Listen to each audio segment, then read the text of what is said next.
Watu 7 wameuawa akiwemo dereva wa lori lililokuwa likisafirisha mchele hadi mji wa mpakani wa Isebania kabla ya kupata hitilafu ya breki na kuanguka Migori. Dereva alipoteza udhibiti wa lori katika barabara ya Migori Isebania, na kulingana na mashuhuda wa macho, alianza kupiga kelele eneo la Chamkombe kuashiria hitilafu ya breki kabla ya kuwagonga watu kadhaa katika mji huo wenye shughuli nyingi na kuwaacha watu watatu katika hali ya mahututi. Walioshuhudia walisema kuwa watu 2 waliangushwa kwenye mto Migori, huku juhudi za kuwaokoa zikiwa bado hazijafua dafu, kwani mto huo haufikiki kwa sasa. Aidha, walilaumu serikali ya kaunti ya Migori kwa kile walichokitaja kuwa usimamizi duni wa nafasi ya kuegesha magari mjini, wakisema barabara hiyo ni nyembamba na inahitaji muundo unaofaa ili kukabiliana na visa hivyo katika siku zijazo. Kamanda wa polisi kaunti ya Migori, Mark Wanjala,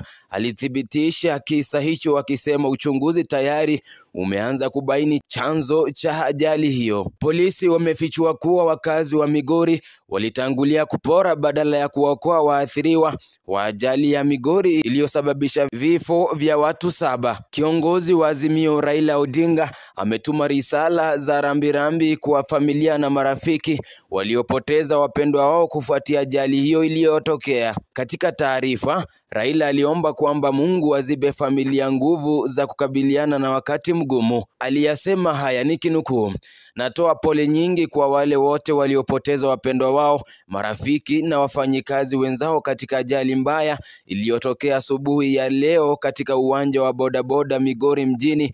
Mungu awape moyo wa kuvuka wakati huu mgumu. Poleni kwa msiba." Mwisho wa nukuu.